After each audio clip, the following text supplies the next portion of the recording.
Hi, welcome to another episode of Planetary Wisdom. Today I'll be speaking about the new moon in Leo that's happening on the 8th of the 8th. Yes, it's the Lion's Gate, and what an auspicious occasion to have the two portals align.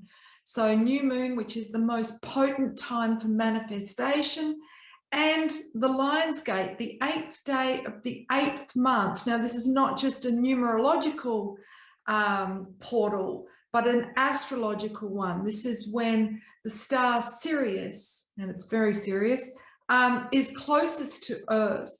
And in the ancient world, this would mean that the tidal surge within the Nile spread abundance throughout the land. So they aligned their pyramids with the star of Sirius, Sirius A and B. So this is a portal where every year we get an energetic upgrade. Okay, so, there's an influx of light energies, and those that have already made the shift, so to speak, out of 3D consciousness, so just being stuck in a level of frequency where one is operating out of the lower 3 energy centers, perceiving life only through the 5 earthly senses, viewing reality as purely physical, emotional, and mental, then those people won't feel the same effects of this huge influx of photonic energy, photons being light particles. Now, we are currently moving through the sector of our universe known as the photon belt or the photon band. This is like a galactic wave of light energy that is bringing up everything that's been hidden, everything that's been in shadow, that's been toxic, that's been in deception. All of that is coming to light, so to speak, so that we can transmute it. And these light energies of the Lion's Gate bring it up to a head on this day, the 8th of the 8th. So it's, if you will, a call for us to step up into our full power. Because if we think about the energy of 8, it is literally the infinity sign. So it is about unlimited power. It represents power and abundance in numerology. So the ultimate power, unlimited power, true power is the divine, is the creative, limitless potential of love and light. There is no greater power. So if you're not aligned with that power, okay, if you're not opening yourself up as a receptive, fully surrendered vessel, a beacon, a conduit for that light, then you won't reap the benefits of this portal. Whereas if you, with your intention, align to the light of the divine, and you might like to, meditate with the sun and flooding your whole light body, consciously welcoming in those, light energies, so that whilst it may not be comfortable to then have to transmute that energy, you're accelerating your inner process of alchemy. So, I'm kind of reminded of the songs from the sort of Aquarian cusp era of, let the sun shine, and good morning star shine, and they all sound very happy. And one of the strengths of Leo is shining like the sun, shining like a diamond, our soul blueprint. But it's not always a happy, shiny place to be, because the light brings up its opposite.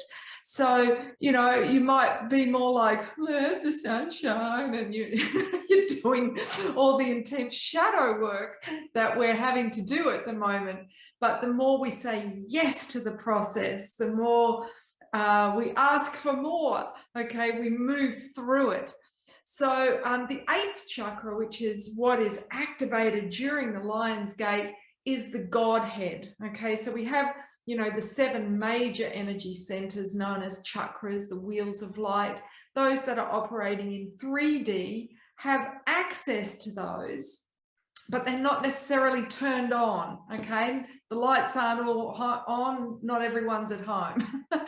But when we activate that, okay, the inner Christmas tree, the tree of life, within, then we have the get out of jail, and we are able to get out of 3D. That's why, you know, we see it shown as the stairway to heaven or as Jacob's ladder. When we ascend the inner tree, then we shift into being a sovereign being.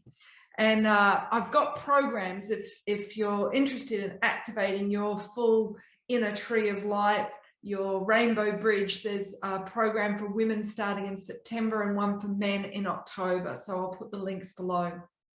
But 8 is the number of DNA transmutation.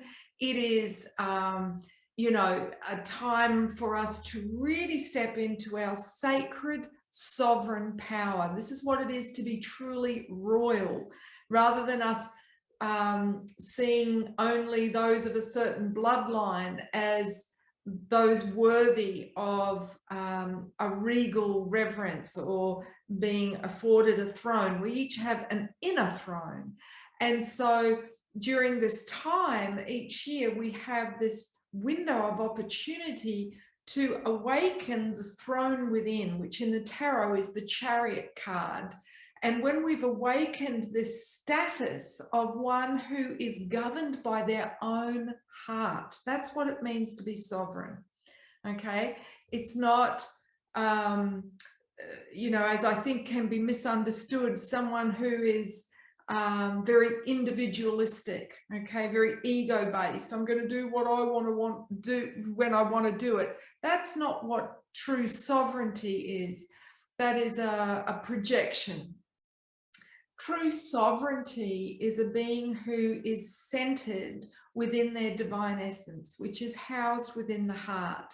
Okay, because if we think about the 7 energy centers, this is the central one. So then we are balanced. Okay, we're not swinging between the polarities and being reactive and judgmental. We're more likely to accept what is and look for the blessing in it, look for the gift in it, so we can stay in the heart. Or if we slip down because we're like, oh, you know, we get triggered, it's like we know our way back to the heart, okay, which is to look for the gift in every situation, every experience. This helps us return to a state of gratitude and to accept what is, and then be thankful and even celebrate what is.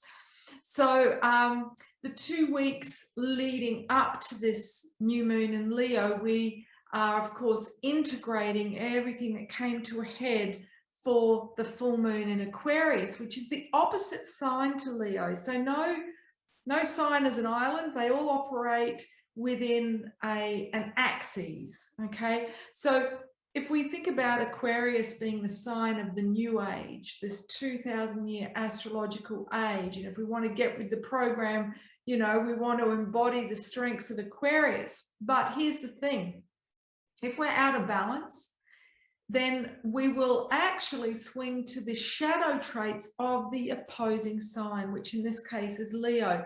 And as we approach this new moon, there's more chance of embodying the shadow side of Leo, which is someone who is a tyrant, someone who uses intimidation as a dark leader, someone who demands power through control, rather than the strengths of Leo, which is the sacred leader who inspires others to rise through their courage, through their absolute conviction to follow their heart's truth, the wisdom of the heart, which is our intuition, our knowing, and our conscience. Yeah, even a kid, a very young child, knows the difference between good and bad. So this is about us recognizing that we've outgrown external rulership and we can be governed from the wisdom of our own hearts as sacred sovereigns. And this is what it means to then move into the new earth, okay, of conscious community, those who have individuated from the 3D group mind, but come together in a spirit of brotherly, sisterly love.